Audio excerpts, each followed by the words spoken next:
بسم اللہ الرحمن الرحیم۔ السلام علیکم۔ بالآخر وہ بڑی خبر آ گئی ہے جس کا پاکستانی قوم کو بڑی بے چینی کے ساتھ انتظار تھا۔ جنرل باجوہ کو خدا حافظ کہہ دیا گیا۔ مصدقہ خبر ہے، اس کی تفصیل آپ کے سامنے رکھوں گا۔ عمران خان کے قتل کی منصوبہ سازی کس نے کی؟ ایک نیا طوفان اور ہلچل مچنے جا رہی ہے۔ ارشد شریف کو قتل کرنے والوں سے عمران خان نے آج 3 چبھتے ہوئے سوالات کیے ہیں۔ وہ کون سے سوالات ہیں اس پر بھی بات کریں گے، اور آنے والے 2 ہفتے پاکستان کی سیاست کے اندر چونکہ انتہائی عام ہے، اس کے اندر کیا ہو سکتا ہے اس پر بھی تفصیل کے ساتھ بات کریں گے۔ میں امید کروں گا کہ آپ سماعت کرنے کے بعد ہمیشہ کی طرح اپنے قیمتی فیڈ بیک سے ضرور آگاہ کریں گے۔ ملک کے اندر ایک بے یقینی کی کیفیت ہے، اور عمران خان کے لانگ مارچ کا آج سے آغاز ہو چکا ہے، وزیر آباد سے بھی، فیصل آباد سے بھی، اور اب اس کی منزل پنڈی ہے یا اسلام آباد ہے، یہ تو چند دنوں کے اندر جو ڈیولپمنٹس ہوں گی اس کے حوالے سے ہی دیکھا جا سکتا ہے۔ لیکن شہباز شریف لندن پہنچے، اور لندن پہنچنے کے ساتھ ہی یہاں پر جو ان کے مخصوص صحافی تھے انہوں نے ایک مہم چلائی، اور مہم یہی تھی، اور انصار عباسی کی جو سٹوری تھی وہ میں نے آپ کے سامنے رکھی تھی۔ ان کے بقول اسٹیبلشمنٹ جو ہے وہ چاہتی ہے کہ جنرل باجوہ صاحب کنٹینیو نہ کریں، یعنی خود جنرل باجوہ جو ہے وہ کنٹینیو نہیں کرنا چاہتے، ایکسٹینشن نہیں چاہتے، لیکن حکومت ان کو مجبور کر رہی ہے۔ جبکہ دوسری سٹوری یہ تھی کہ جنرل باجوہ صاحب ایکسٹینشن کے لیے بضد ہیں، اور دوسری طرف جو نواز شریف ہیں وہ نہیں مان رہے۔ تو اب نواز شریف کو ایک بڑا کریڈٹ آج سے دے دیا گیا ہے، وہ کیا ہے اس پر تو بات کریں گے۔ لیکن عمران خان صاحب نے آج وزیر آباد، وہی مقام جہاں پر یہ قاتلانہ حملہ ہوا تھا اور بڑا بدقسمت واقعہ تھا جس کے اندر معظم گوندل کی شہادت ہوئی، عمران خان سمیت پی ٹی آئی کی مرکزی لیڈرشپ اور کچھ سیکیورٹی کے لوگ اس کے اندر زخمی ہوئے، اسی مقام سے آج شاہ محمود قریشی کی سربراہی کے اندر لانگ مارچ شروع ہو چکا ہے۔ اور عمران خان نے جو خطاب کیا ہے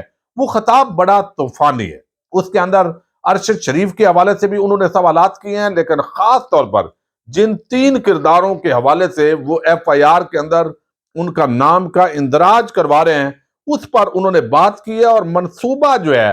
اس پر بھی انہوں نے جو بات کی ہے، یقینی طور پر اگر یہ ایف آئی آر کا اندراج نہیں ہوتا تو اب آگے جو ہے معاملات بڑے خرابی کی طرف جو ہے وہ جاتے ہوئے دکھائی دے رہے ہیں۔ اب خان صاحب نے جو گفتگو کی ہے اس کے اندر انہوں نے بتایا ہے کہ ستمبر کے اندر مجھے قتل کرنے کا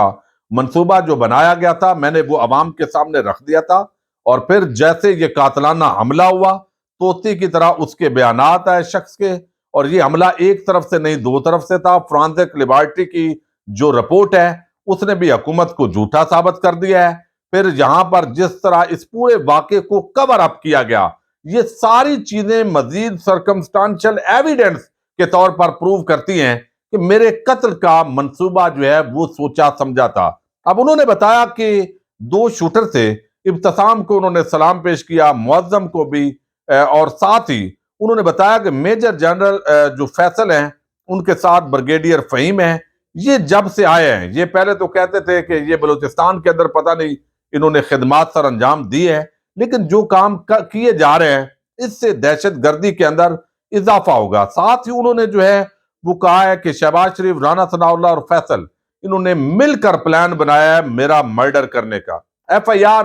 درج نہیں ہو رہی، سابق وزیر اعظم ہوں، پاکستان کی سب سے بڑی سیاسی جماعت کا سربراہ ہوں، لیکن ان کی جو ہے اس وجہ سے یہ ساری چیزیں ہونے کے بعد کہا جاتا ہے کہ جناب یہ اگر کسی ایک افسر پر حرف آئے گا تو وہ ادارے پر حرف ہے، تو یہ ادارے کا مسئلہ نہیں ہے، اس سے ادارہ مضبوط نہیں ہوگا، کمزور ہوگا۔ انہوں نے کہا کہ اگر میں یہ نہیں کر سکتا تو یہ فوج کی توہین یہ نہیں ہے کہ اس کے اندر کوئی اگر کالی بھیڑ ہے تو اس کے خلاف ایکشن کیا جائے، بلکہ توہین یہ ہے کہ کوئی شخص قانون سے بالا تر ہو جائے۔ انہوں نے کہا کہ عام آدمی اس کے لیے یہ فیسلٹیز نہیں ہے، یہاں جنگل کا قانون ہے، ملک بنانا ریپبلک بن رہا ہے۔ پھر انہوں نے جو خاص طور پر آج بات کی، انہوں نے کہا کہ یہ مجھے علم ہے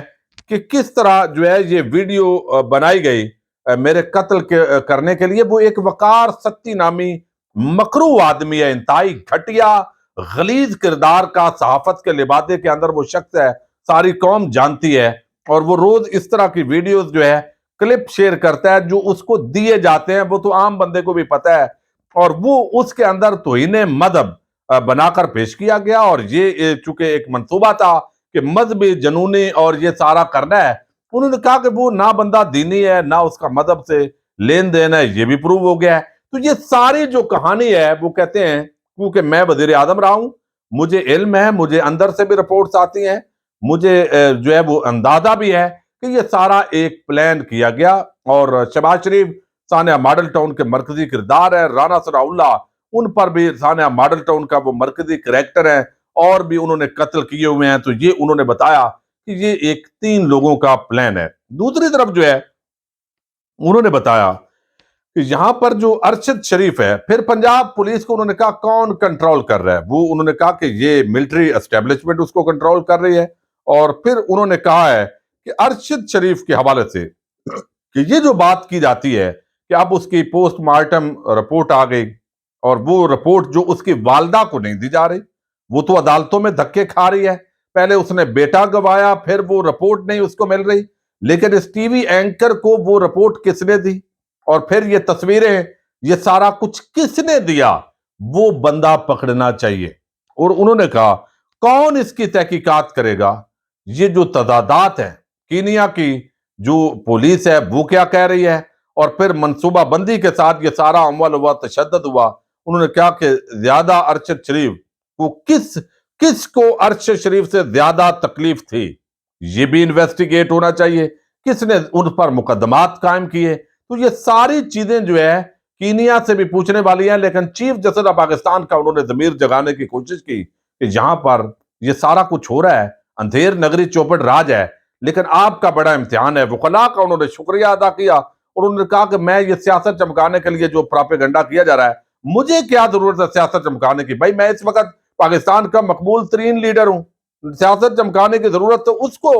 جو پہلے غیر مقبول ہو۔ انہوں نے کہا کہ یہ اس طرح چوروں کی وجہ سے عوام ہمارے ساتھ آئی ہے، اور میں کوئی ایسا بڑا کارنامہ میں نے سر انجام نہیں دیا، لیکن لوگ ان چوروں سے نفرت کرتے ہیں۔ تو ارشد شریف شہید کے حوالے سے بھی انہوں نے یہ سوالات اٹھایا ہے۔ یہ ایک نیا طوفان آ رہا ہے، میرا خیال ہے آنے والے دنوں کے اندر، جب عوام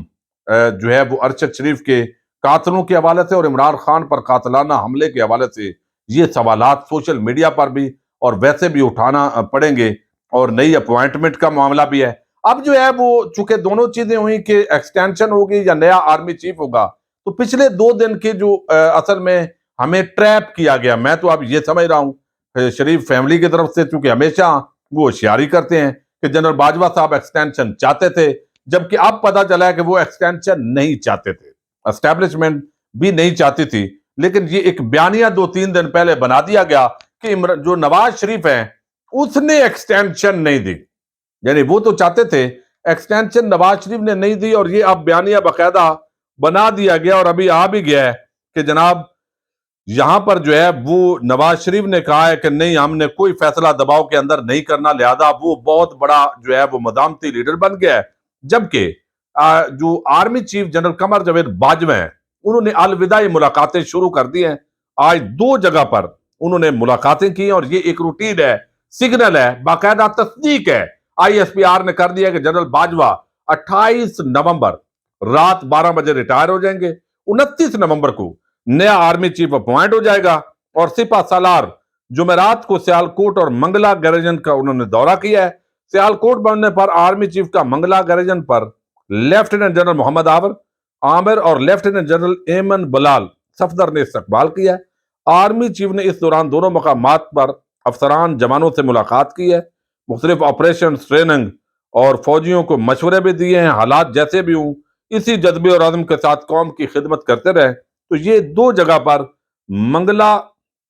اور سیالکوٹ، یہاں پر جو ہے اب الوداعی ملاقاتیں کر لی ہیں، اب وہ ساری جگہوں پر جائیں گے، یہ الوداعی ملاقاتیں ہوں گی، نئے نام کون آرمی چیف بنتا ہے یہ اس وقت معاملہ ہے، جو اصل میں عمران خان کا جو لانگ مارچ ہے وہ کہاں ہونا ہے اس کو ڈٹرمن کرے گا، چونکہ کچھ اختلافات ہیں، عمران خان جو چاہتے ہیں، لیکن یہاں پر جنرل باجوہ صاحب نے 6 سالوں کے اندر کیا کمایا،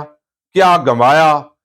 جو ادارہ ہے وہ کمزور ہوا، طاقتور ہوا، جس طرح آخر کے اندر ابتدا انہوں نے کیسے کی، اختتام انہوں نے کیسے کیا، یہ ساری چیزیں تاثر تو دیا جاتا ہے جی یہ عمران خان پروجیکٹ تھا اور اس کو کہا گیا جی اس عمران خان پروجیکٹ کو کلوز کر جائیں، یعنی یہ فتنہ ہے یہ، حالانکہ سب سے بڑا فتنہ وہ یہ امپورٹڈ حکومت کے اندر بیٹھی ہوئی جماعتیں ہیں، اسی فتنے نے پاکستان کو برباد کیا ہے، اسی فتنے کی وجہ سے پاکستان آج مقروض ہے، اس فتنے کی کرپشن کی سٹوریز دنیا کے اندر سنائی جاتی ہیں، لیکن جو اکیلا عوام کی جنگ لڑتا ہے پھر سارے مل کر وہ پراپوگیشن کرتے ہیں اس فتنے کے خلاف، عوام عمران خان کی سائیڈ پر کھڑی ہے، اور جو ان کے ساتھ ملے گا وہ بھی پھر فتنے کا حصہ بن جائے گا۔ یہ بات اگر سمجھ جائیں تو یہ میرا خیال ہے پاکستانی قوم کے لیے اور سب کے لیے یہ بڑی بہتری ہوگی۔ آئین اور قانون کے مطابق معاملات چلنے چاہیے۔ اب نئے آرمی چیف آئیں گے، وہ جو بھی آئیں حالات ایسے ہی رکھنے ہیں، یعنی پی ٹی آئی جو ہے اس کو کلین بولڈ کرنا ہے، اس کو صفحہ ہستی سے مٹانا ہے، تاکہ یہ جو پروجیکٹ ہے یہ سارا پی ڈی ایم کا اسی کے شکنجے کے اندر پاکستانی قوم کو دینا ہے۔ مریم نواز اور بلاول کی غلامی کی زنجیروں کے ساتھ اس قوم کو باندھنا ہے۔ اگر یہ ہوگا تو یقینی طور پر عوام جو ہے وہ ریزسٹنس بھی کرے گی، اور ایسے لگ رہا ہے کہ پاکستان کے حالات کے اندر سٹیبلٹی نہیں آئے گی۔ اگر واقعتاً ادارہ نیوٹرل ہو جائے گا اور معاملات آگے جو ہے قانون اور آئین کے مطابق چلتے رہے تو سیاسی جماعتیں تو عمران خان کا مقابلہ کرنے کی پوزیشن میں نہیں ہے، تو یہ ایک بڑا امتحان ہوگا۔ بہرحال بڑا کچھ کہا جائے گا، جنرل باجوہ صاحب کی ریٹائرمنٹ باقاعدہ 28 نومبر کے بعد کہ انہوں نے کیا کھویا کیا پایا، بڑی تفصیل سے یہ باتیں ہوں گی، لیکن جنرل باجوہ صاحب کو خدا حافظ کہہ دیا گیا ہے، الوداعی ملاقاتیں شروع ہو چکی ہیں، اس خبر کا جو کنفیوژن ہے یہ ختم ہو گئی ہے، اور آئی ایس پی آر نے اس کی سٹیٹمنٹ بھی جاری کر دی ہے۔ اب جو اگلے معاملات ہیں اس پر بڑی گفتگو ہوگی، لیکن اگلی ویڈیوز کے اندر کریں گے۔ اجازت دیجیے گا، اللہ حافظ۔